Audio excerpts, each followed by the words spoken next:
College fees അടയ്ക്കാൻ പൈസ ഇല്ലാതെ വന്നപ്പോഴത്തേക്കിനും 60-70 വയസ്സുള്ള കോടീശ്വരന്മാരായ കിളവന്മാരോട് കിടക്കാൻ തയ്യാറായ നായിക. അപ്പം നമ്മളിന്ന് കാണാൻ പോകുന്നതെന്ന് വെച്ചാൽ 2011 റിലീസ് ചെയ്ത സ്ലീപ്പിംഗ് ബ്യൂട്ടി എന്ന് പറഞ്ഞ സിനിമയാണ്. അപ്പം നമുക്ക് നേരെ വീഡിയോയിലേക്ക് പോകാം. അങ്ങനെ ഈ സിനിമ തുടങ്ങുമ്പോൾ നമ്മളെ കാണിക്കുന്ന വെച്ചാൽ ഇതിലെ നായികയായിട്ടുള്ള ലൂസിനെയായിരുന്നു. ഇവളിപ്പോൾ ഇരിക്കുന്ന ഈ ലാബിലെ പ്രൊഫസർ ഉണ്ടാക്കുന്ന വസ്തുക്കളെല്ലാം ആദ്യം പരീക്ഷിക്കുന്ന ഇവളായിരുന്നു. അതിനാണെങ്കിൽ അവർ ചെറിയൊരു എമൗണ്ട് ഇവൾക്ക് കൊടുക്കുകയും ചെയ്യും. അങ്ങനെയായിരുന്നു ഇവൾ ചെറിയ ചെറിയ ബില്ലുകൾ അടച്ചുകൊണ്ടിരുന്നത്. ഇവളാണെങ്കിൽ ഒരു യൂണിവേഴ്സിറ്റി സ്റ്റുഡൻ്റ് ആണ്. അതുപോലെ തന്നെ ക്ലാസ് കഴിഞ്ഞ ശേഷം ഇവൾ നേരെ ഒരു പ്രിന്റിംഗ് പ്രസ്സിൽ പോയി ജോലി ചെയ്യും. അത് കഴിഞ്ഞ് വൈകുന്നേരം ആണെങ്കിൽ ഒരു ഹോട്ടലിൽ വെയിറ്റർസ് ആയിട്ട് ജോലി ചെയ്യുമായിരുന്നു. പിന്നീട് അവൾ വീട് ചെല്ലുമ്പോഴത്തേക്കും അവളുടെ ചേച്ചിയും അതുപോലെ തന്നെ ചേച്ചിയുടെ ഭർത്താവ് അവിടെ ഇരിപ്പുണ്ടായിരുന്നു. ഇവളാണെങ്കിൽ അവരുടെ വീട്ടിൽ റെന്റിനായിരുന്നു താമസിച്ചുകൊണ്ടിരുന്നത്. അവരാണെങ്കിൽ അവളോട് റെന്റ് ചോദിക്കും. അവൾ റെന്റ് കൊടുത്ത് കഴിഞ്ഞ് കഴിയുമ്പോഴത്തേക്കും അവളോട് ഈ ബാത്റൂം ഒക്കെ കഴുകാൻ പറയും. അങ്ങനെ ഇവളാണെങ്കിൽ ഭയങ്കര ശോക അവസ്ഥയിലായിരുന്നു അവരുടെ കൂടെ ജീവിച്ചുകൊണ്ടിരുന്നത്. പിന്നീട് നമ്മളെ കാണിക്കുന്നത് വെച്ച് ഇവൾ പാർട്ട് ടൈം ആയിട്ട് ബേഡ്മാൻ എന്ന് പറഞ്ഞ ഒരാളെ നോക്കാൻ പോകുന്നുണ്ടായിരുന്നു. പുള്ളിയാണെങ്കിൽ ആൽക്കഹോളിക്കായിട്ട് നടന്നുകൊണ്ട് അവയവങ്ങളൊക്കെ പകുതി അടിച്ചു പോയ അവസ്ഥയിലായിരുന്നു. അപ്പോൾ ഇവളാണെങ്കിൽ പുള്ളിയെ നോക്കിയും കിട്ടുന്ന വരുമാനം കൊണ്ടൊക്കെയായിരുന്നു ഒരു വിധത്തിൽ കാര്യങ്ങളൊക്കെ ഓടിച്ചുകൊണ്ടിരുന്നത്. അങ്ങനെ പകുതിയാകുമ്പോഴത്തേക്കിന് ഇവൾക്കും തോന്നി ഈ പൈസ ഒന്നും പോരെന്ന് തോന്നും. പിന്നീടാണ് അവളാണെങ്കിൽ മോഡലിങ്ങിന് ആളെ ആവശ്യമുണ്ടെന്ന് പറഞ്ഞ ഒരു പരസ്യം കാണുന്നത്. അപ്പോൾ അവർ പറയുന്നതനുസരിച്ച് അവൾ നോക്കുമ്പോഴത്തേക്കിനും അവൾ ഇത്രയും ജോലി ചെയ്ത് കിട്ടുന്നതിൻ്റെ ഡബിൾ എമൗണ്ട് ശമ്പളം മോഡലിങ്ങിൽ നിന്ന് കിട്ടുമെന്ന് പിടികിട്ടും. പിറ്റേ ദിവസം ലൂസി ആണെങ്കിൽ ഇൻ്റർവ്യൂ പങ്കെടുക്കാൻ വേണ്ടി ചെല്ലും. അവിടെ ചെല്ലുമ്പോഴാണ് ക്ലാര എന്ന് പറഞ്ഞ് മിഡിൽ ഏജ് ഉള്ള ഒരു സ്ത്രീനെ പരിചയപ്പെടുന്നത്. അങ്ങനെ അവളാണെങ്കിൽ ലൂസിയോട് കാര്യങ്ങളൊക്കെ ചോദിക്കും. ലൂസി കറക്റ്റായിട്ട് എല്ലാത്തിനും ഉത്തരം പറയും. പിന്നീടാണ് ക്ലാര ആണെങ്കിൽ അവളുടെ വർക്കിനെ പറ്റി എല്ലാം പറയുന്നത്. മെയിനായിട്ട് ഇവർ ഇന്ന് ലെങ്കേറി മോഡൽസ് ആണെന്നും അതുപോലെ തന്നെ രാത്രിയിൽ ആണുങ്ങൾ മാത്രം വരെ ഡിന്നർ പാർട്ടി ഉണ്ട്, അതിലേക്കും അവരെ സെർവ് ചെയ്യാനും ഒക്കെയുള്ള ജോലിയാണെന്ന് പറയും. ലൂസിയാണ് ഇതെല്ലാം കേട്ട് ഓക്കെ തന്നെ പറഞ്ഞുകൊണ്ടിരിക്കും. കാരണം അവർക്ക് പൈസയ്ക്ക് അത്രയ്ക്ക് ആവശ്യമുണ്ടായിരുന്നു. അത് കഴിഞ്ഞാണ് ക്ലാര ആണെങ്കിൽ ലൂസിക്ക് ഒരു വാക്ക് കൊടുക്കുന്നത്. കാരണം വരുന്ന ഒരു മെയിൽ ക്ലയൻസും അവളെ സെക്ഷുവലി തൊടാനുള്ള അനുവാദമില്ല. അങ്ങനെ ഒരു സ്ട്രിക്റ്റ് നിയമം ഇവരുടെ കമ്പനിക്ക് ഉണ്ടെന്ന് പറയും. പിന്നീട് ക്ലാര ആണെങ്കിൽ ലൂസിയുടെ ഡ്രസ്സ് വരാൻ പറയും. കാരണം ദേഹത്ത് പാടോ ടാറ്റോ അങ്ങനെ എന്തെങ്കിലും ഉണ്ടെങ്കിൽ തന്നെ ഇവൾക്ക് സെലക്ഷൻ കിട്ടത്തില്ലെന്ന് പറയും. അങ്ങനെ ദേഹത്ത് ടാറ്റുവും പാടുകളും ഒന്നും ഇല്ലാതെ ഇരുന്നുകൊണ്ട് ലൂസി ആണെങ്കിൽ ആ ടെസ്റ്റ് പാസ്സാകും. പിന്നീട് പോകുന്നതിന് മുമ്പായിട്ട് ക്ലാര വന്ന് ലൂസിയോട് പറയും അവളെ ഇനി തൊട്ട് സാറാന്നായിരിക്കും പ്രൊഫഷണലായിട്ട് വിളിക്കുന്നതെന്ന്. അങ്ങനെ ലൂസി ആണെങ്കിൽ തിരിച്ച് വരുന്ന വൈകി ഈ ജോലി ഏതായാലും ചെയ്തിട്ടേ ഉള്ളതെന്ന് തന്നെയാണ്. കാരണം എന്താ വെച്ചാൽ അവർ പറഞ്ഞിരിക്കുന്ന ഒരു മണിക്കൂറിന് $250 ആയിരുന്നു. അങ്ങനെ പിറ്റേ ദിവസം അവളാണെങ്കിൽ സ്പായിൽ പോയി അവളുടെ ബോഡി എല്ലാം ഫുള്ളൊന്ന് വാച്ച് ചെയ്യും. അത് കഴിഞ്ഞ് അവൾക്കാണെങ്കിൽ ക്ലാര ഗസ്റ്റിന് എങ്ങനെയാണ് സെർവ് ചെയ്യേണ്ടതെന്നെല്ലാം കാണിച്ചു കൊടുത്തിട്ടുണ്ടായിരുന്നു. അവളതെല്ലാം പോയി പരീക്ഷിക്കുന്നത് ബേഡ്മാൻ്റെ വീട്ടിലായിരുന്നു. പിന്നീട് അങ്ങനെ ക്ലാര പറഞ്ഞ ദിവസം വന്നിട്ട് ലൂസിയെ കൊണ്ടുപോകാനായിട്ട് അവരുടെ ആളുകൾ തന്നെ വന്നിട്ടുണ്ടായിരുന്നു. അങ്ങനെ ലൂസി ആണെങ്കിൽ ആ വീട്ടിലേക്ക് ചെല്ലും. അവിടെ ആണെങ്കിൽ ക്ലാര അതുപോലെ തന്നെ വേറെ കുറേ ഗേൾസ് നിൽപ്പുണ്ടായിരുന്നു. അവിടേക്കാണ് ക്ലാരയുടെ മാനേജർ വന്ന് ലൂസിയോട് പോയി ഡ്രസ്സ് മാറാൻ പറയുന്നത്. അങ്ങനെ അവിടെ പോയി അവൾക്കാണെങ്കിൽ പ്രത്യേക ഒരു വൈറ്റ് ലിങ്കേറി കൊടുക്കും. പിന്നീട് അവൾ നേരെ ഡൈനിങ് ടേബിളിലേക്ക് ചെല്ലും. അവിടെയാണ് ഏകദേശം 60 വയസ്സുള്ള കുറേ കിളവന്മാരായിരുന്നു വന്നിരുന്നത്. അവർക്കായിരുന്നു സെർവ് ചെയ്യേണ്ടത്. അവിടെ ചെല്ലുമാണ് ലൂസി ശ്രദ്ധിക്കുന്നത് അവൾ മാത്രമായിരുന്നു വൈറ്റ് ഡ്രസ്സ്, ബാക്കി എല്ലാ ഗേൾസും ബ്ലാക്ക് ഡ്രസ്സും അതുപോലെ എക്സ്പോസ്ഡ് ആയിട്ടുമാണ് നിൽക്കുന്നത്. അപ്പോൾ ലൂസിക്ക് പിടിക്കിട്ട് ഇവളുടെ റോള് മാത്രം എന്തോ ഒരു സ്പെഷ്യാലിറ്റി ഉണ്ട് ബാക്കിയുള്ളവരെ കാണുന്നു. അങ്ങനെ അവരെല്ലാം സെർവ് ചെയ്ത് കഴിഞ്ഞ് ഒരു സമയമാകുമ്പോഴത്തേക്കും മാനേജർ വന്ന് അവളോട് പറയും ഇനി തിരിച്ച് പൊക്കോളാൻ പറയും, ടൈം കഴിഞ്ഞെന്ന്. എന്നിട്ട് അവൾക്കാണെങ്കിൽ ചെറിയൊരു എൻവലപ്പ് കൊടുക്കും, സാലറി ആണെന്ന് പറഞ്ഞ്. അവൾ വീട്ടിൽ ചെന്ന് എണ്ണി നോക്കുമ്പോഴത്തേക്കും അവൾ പ്രതീക്ഷിച്ചതിലൊക്കെ ഡബിൾ എമൗണ്ട് ഉണ്ടായിരുന്നു. അതുപോലെ തന്നെ ആദ്യത്തെ സാലറിയിൽ നിന്ന് തന്നെ അവളുടെ എല്ലാ കടവും വീട്ടിൽ വീണ്ടും ബാക്കി പൈസയും വരും. അങ്ങനെ അവൾക്കാണെങ്കിൽ വളരെ സന്തോഷമാവും. ഫിനാൻഷ്യലി ഫ്രീഡം ആയെന്ന് അറിഞ്ഞുകൂടി അവളാണെങ്കിൽ അതിൻ്റെ ഒരു സിമ്പിളായിട്ട് ഒരു നോട്ട് എടുത്ത് കത്തിക്കും. അങ്ങനെ ഇത്രയും പൈസയൊക്കെ കിട്ടിയോണ്ട് തന്നെ അവളാണെങ്കിൽ ബാക്കി പാർട്ട് ടൈം ജോലിയിലൊക്കെ മടുത്തു തുടങ്ങിയായിരുന്നു. ഡിംപ്രസ് ചെന്നിട്ടാണെങ്കിലും അവൾ പണിയൊന്നും എടുക്കാതെ കിടക്കാൻ തുടങ്ങി. ബാറിലാണെങ്കിലും പോകൊക്കെ പതിയെ കുറയ്ക്കാൻ തുടങ്ങി. പിന്നീടാണെങ്കിൽ ക്ലാര അവളെ വീണ്ടും ഇതുപോലെ ജോലികളൊക്കെ വിളിച്ചുകൊണ്ടിരിക്കും. അങ്ങനെ ഇവളാണെങ്കിൽ ഒരുപാട് പൈസ ഉണ്ടായിക്കൊണ്ടേയിരുന്നു. ഒരു ദിവസമാണെങ്കിൽ അവളുടെ ചേച്ചിയുടെ ഭർത്താവ് ഇതുപോലെ പണിയെടുക്കാൻ പറയുമ്പോൾ അവൾ പണിയെടുക്കാതിരിക്കുന്നത്. അങ്ങനെ അവരാണെങ്കിൽ അവളെ പുറത്താക്കും. പക്ഷേ ഈ പ്രാവശ്യം അവളെ ഇഷ്ടം പോലെ പൈസ ഉള്ളതുകൊണ്ട് തന്നെ അവളാണെങ്കിൽ ഒരു വലിയൊരു അപ്പാർട്ട്മെൻറ്റ്, ആ ഫുൾ സിറ്റിയിലെ വ്യൂസ് ഫുള്ളും കാണാൻ പറ്റുന്ന സെറ്റപ്പിലുള്ള ഒരു അപ്പാർട്ട്മെൻറ്റ് തന്നെ വിലയ്ക്ക് മേടിക്കും. അങ്ങനെ പതിയെ അവളുടെ ഫിനാൻഷ്യൽ സ്റ്റാറ്റസും ലൈഫ് സ്റ്റൈലും എല്ലാം മാറി വന്നുകൊണ്ടിരിക്കും. അങ്ങനെ ഒരു ദിവസമാണ് ക്ലാര ആണെങ്കിൽ ലൂസിനെ വിളിച്ച് പുതിയൊരു ജോബ് ഉണ്ടെന്ന് പറയുന്നത്. അങ്ങനെ ലൂസിനെ ക്ലാര അയച്ച ഡ്രൈവറുടെ കൂടെ ക്ലാരയുടെ വീട്ടിലേക്ക് പോകും. ക്ലാരയുടെ വീട് ചെല്ലുമ്പോൾ ലൂസി കാണുന്നതെന്ന് വെച്ചാൽ അവിടെ ഒരു പെൺകുട്ടീനെ സെക്യൂരിറ്റി ഗാർഡ്സ് ബലമായിട്ട് പിടിച്ച് കാറിലോട്ട് കയറ്റുന്നായിരുന്നു. ലൂസിയാണെങ്കിൽ 2 മിനിറ്റ് അങ്ങോട്ട് തന്നെ നോക്കിക്കും. പിന്നീട് അതൊന്നും കാര്യമാക്കാതെ അവളാണ് അകത്തോട്ട് ചെല്ലും. അവിടെ ചെല്ലുമ്പോഴത്തേന് ക്ലാരയാണെങ്കിൽ അവളോട് കുളിച്ചിട്ട് വരാൻ പറയും. പിന്നീട് ലൂസി ആണെങ്കിൽ ഒരു എക്സ്പെൻസീവ് ഡ്രസ്സ് വിട്ട് കുളി കഴിഞ്ഞ് വരും. അപ്പോഴത്തേക്കും ക്ലാര പതിയെ ലൂസി ചായ എടുത്തിട്ട് അവളോട് പുതിയ ജോലിയെപ്പറ്റി പറഞ്ഞു തുടങ്ങും. പുതിയ ജോലി എന്ന് പറഞ്ഞാൽ ഈ ചായ കുടിച്ചതിന് ശേഷം ലൂസിക്ക് ഒരു മയക്കം പോലെ തോന്നി തുടങ്ങും. അന്നേരം ലൂസി ഒന്നും ചെയ്യേണ്ട, കട്ടിലെ പോയി കിടന്നാൽ മതി. പിന്നീടെന്ന് പറഞ്ഞാൽ പണക്കാരായിട്ടുള്ള പ്രായമായിട്ടുള്ള ക്ലയൻസ് വന്ന് അവളുടെ കൂടെ കിടക്കും. അവളാണെങ്കിൽ ഒന്നും അറിയത്തില്ല. രാവിലെ എഴുന്നേറ്റ് പോകുമ്പോൾ ഇപ്പോൾ ഉള്ളതിനേക്കാളും ഒക്കെ ട്രിപ്പിൾ എമൗണ്ട് തരാമെന്ന് അവളോട് പറയും. അത് കഴിഞ്ഞാണ് ക്ലാര അവളോട് ഒരു കാര്യം കൺഫേം ചെയ്ത് പറയുന്നത്. കാരണം ഈ വരുന്ന ക്ലയൻസ് ആണെങ്കിൽ അവൾ ഒരിക്കലും ലൈംഗികമായിട്ട് ചൂഷണം ചെയ്യത്തില്ലെന്ന്.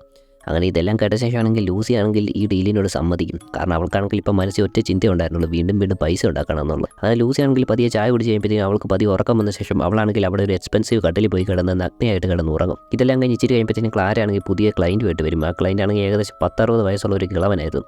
കിളവൻ വന്നിരുന്ന് പുള്ളിയുടെ കുറേ കഥകളൊക്കെ ക്ലാരയോട് പറഞ്ഞുകൊണ്ടിരിക്കും. ക്ലാര ഇതെല്ലാം ശ്രദ്ധാപൂർവ്വം കേട്ടുകൊണ്ടിരിക്കും. അങ്ങനെ കഥ കഴിഞ്ഞ ശേഷം ക്ലാര ആണെങ്കിൽ ആ മുറിയിൽ നിന്ന് പോകും. പിന്നീട് കിളവനാണെങ്കിൽ ഡ്രസ്സെല്ലാം ഒരു നഗ്നനായിട്ട് ലൂസിയുടെ കൂട്ടത്തിൽ കയറി കിടക്കും. ഇതെല്ലാം കഴിഞ്ഞ് പിറ്റേ ദിവസം നോർമലായിട്ട് തന്നെ അവളാണ് കോളേജിലേക്കും. അവിടെ ചെല്ലുമ്പോഴാണ് ഇവൾ പരിചരിച്ചുകൊണ്ടിരുന്ന ബാറ്റ്മാൻ്റെ കോൾ അവൾക്ക് വരുന്നത്. അങ്ങനെ ബാറ്റ്മാൻ അപകടത്തിലാണെന്ന് പറഞ്ഞവളാണെങ്കിൽ പെട്ടെന്ന് ബാറ്റ്മാൻ്റെ വീട്ടിലേക്ക് ചെല്ലും. അവിടെ ചെല്ലുമ്പോൾ അവൾ കാണുന്നത് വെച്ചാൽ പുള്ളിയാണെങ്കിൽ പെയിൻ കില്ലേഴ്സ് ഓവർഡോസ് ആയിട്ട് കിടക്കുമായിരുന്നു. അങ്ങനെ മരിക്കാൻ പോകുന്നതിന് മുമ്പായിട്ട് ബാറ്റ്മാൻ അവസാനത്തെ ആഗ്രഹം പറയും ലൂസിയുടെ കൂട്ടത്തിൽ ഒന്ന് ബന്ധപ്പെടണമെന്നായിരുന്നു. അങ്ങനെ ലൂസി ആണെങ്കിൽ അവളെ ഡ്രസ്സെല്ലാം ഊരി അവൻ്റെ ആഗ്രഹം സാധിക്കാൻ വേണ്ടി അവൻ്റെ കൂട്ടത്തിൽ കിടക്കും. ഇതെല്ലാം കഴിഞ്ഞ് ബാറ്റ്മാൻ്റെ ശവസംസ്കാര ചടങ്ങിലാണ് അവളാണെങ്കിൽ അവളുടെ എക്സ് ബോയ് ഫ്രണ്ടിനെ കാണുന്നത്.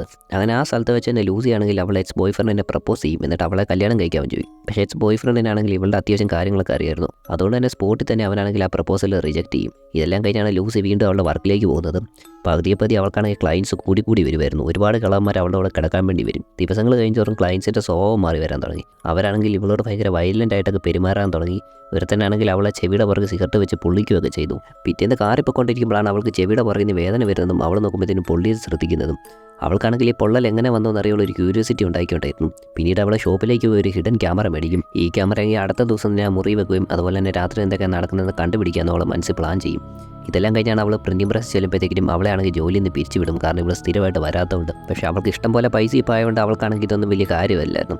അവൾ പിന്നീട് റെസ്റ്റോറൻറ്റിലെ ജോലി തുടർന്നുകൊണ്ടിരിക്കും. കാരണം സമയം പോകാൻ വേണ്ടി എന്തെങ്കിലുമൊക്കെ ഒരു ജോലി ചെയ്യാന്നുള്ളൊരു മൈൻഡ് സെറ്റിൽ. അങ്ങനെയാണ് അവിടെ വെച്ച് പുതിയതായിട്ട് ജോലിക്ക് വന്നാൽ അവളുമായിട്ട് കമ്പനി ആകുന്നതും അവളെ പതിയെ ഒരു ഔട്ടിങ്ങിന് വിളിക്കുന്നതും. അങ്ങനെ അന്ന് രാത്രി അവനുമായിട്ട് സ്വിമ്മിംഗ് പൂളിൽ കുളിച്ച ശേഷം അവർ തമ്മിൽ അവിടെ വെച്ച് ബന്ധപ്പെട്ട് അന്നത്തെ രാത്രി അവൾ അവൻ്റെ കൂടെ ചിലവഴിക്കും. അങ്ങനെ രാവിലെ കഴിഞ്ഞപ്പോഴാണ് ക്ലാരയുടെ അസിസ്റ്റൻറ്റ് വിളിച്ചിട്ട് അവൾക്ക് ഇന്ന് വർക്ക് കൊണ്ട് വരണമെന്ന് പറയുന്നത്. ലൂസി ആണെങ്കിൽ ഉടനെ തന്നെ സാധനങ്ങൾ വായിക്കുന്ന കൂട്ടത്തിൽ ഹിഡൻ ക്യാമറ നൈസായിട്ട് പോക്കറ്റിലേക്ക് വെക്കും. അങ്ങനെ അവൾ വെളിയിൽ ഇറങ്ങുമ്പോഴത്തേ അവിടെ ആണെങ്കിൽ ഡ്രൈവർ ഓൾറെഡി വെയിറ്റ് ചെയ്യുന്നുണ്ടായിരുന്നു. പിന്നീട് അവൾ പോകുന്ന വഴിക്കാണ് തലേദിവസത്തെ വെള്ളവടിയുടെയൊക്കെ ഭാഗമായിട്ട് അവൾക്ക് ഛർദ്ദിക്കാൻ വരുന്നത്. അങ്ങനെ ഛർദ്ദിയൊക്കെ കഴിഞ്ഞ് ക്ലാരയുടെ വീട് ചെല്ലുമ്പോഴത്തേക്കും ക്ലാരയ്ക്ക് അവളെ കാണുമ്പോൾ തന്നെ അത്ര ഓക്കെ അല്ലെന്ന് പിടി കിട്ടും. ക്ലാര ഉടനെ അവളോട് കാര്യങ്ങൾ ചോദിക്കും. ക്ഷീണമാണോ ടയർഡാണോ എന്നെ പ്രശ്നം എന്നൊക്കെ. ലൂസി എല്ലാം ഓക്കെ ആണെന്ന് പറഞ്ഞ് പതിയെ നടക്കാൻ തുടങ്ങും. കാരണം അവളുടെ മൈൻഡിലാണെങ്കിൽ പൈസ എന്നുള്ള ഒറ്റ ലക്ഷ്യം മാത്രമേ ഉണ്ടായിരുന്നുള്ളൂ. അങ്ങനെ എന്നത്തെ പോലെ അവളാണെങ്കിൽ കുളിച്ച് ഫ്രഷ് ആയിട്ട് വന്ന് ചായ കുടിക്കാൻ തുടങ്ങുന്നതിന് മുമ്പാണ് ക്ലാരയോട് ഒരു സംശയം ചോദിക്കുന്നത് ഇവൾ ഉറങ്ങി കിടക്കുമ്പോൾ അവിടെ എന്താണ് സംഭവിക്കുന്നത് എന്നുള്ളത്. അപ്പോഴത്തേനും ക്ലാര പറയും അതൊരിക്കലും വെളിയിൽ പറയാൻ പറ്റത്തില്ല.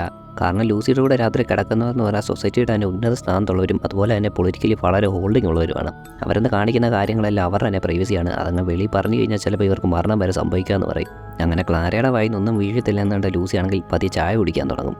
അതെല്ലാം കഴിഞ്ഞാണ് അവളാണെങ്കിൽ കട്ടിലേ പോയി കിടന്ന് ഉറങ്ങുന്നത്. അങ്ങനെ ലൂസി ഉറങ്ങുന്നുണ്ട് ക്ലാരയാണ് റൂമിൽ നിന്ന് പോകും. അന്നേരമാണ് ലൂസി പുതിയ കണ്ണ് ഉറങ്ങുന്നത്. കാരണം അവൾ ഉറങ്ങിയതുപോലെ അഭിനയിച്ചതായിരുന്നു. അതിനുശേഷം അവൾ വായിക്കകത്ത് ഒളിപ്പിച്ച് വെച്ചിരുന്ന ഹിഡൻ ക്യാമറ എടുക്കും.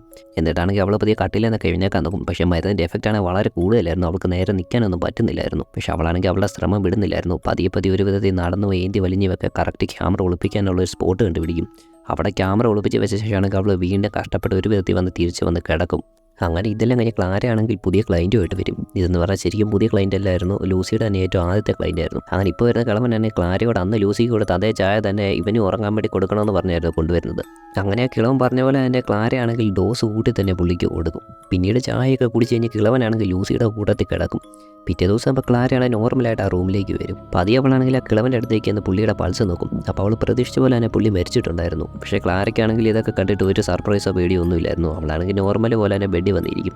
പെട്ടെന്നാണ് ലൂസിയുടെ കാര്യം ഓർത്ത് ഓടിച്ചെന്ന് ലൂസിയെ വിളിക്കാൻ നോക്കുന്നത്. പക്ഷേ ലൂസിയെ വിളിച്ചിട്ട് അവൾ എഴുന്നേക്കാതെ കാണുമ്പോഴത്തേക്കും ക്ലാരയ്ക്ക് പേടിയായിട്ട് അവളുടെ മുഖത്തൊക്കെ അഴിച്ചും ശ്വാസം കൊടുത്ത് ഒരു വിധത്തിൽ ലൂസിനെ എഴുന്നേൽപ്പിക്കും.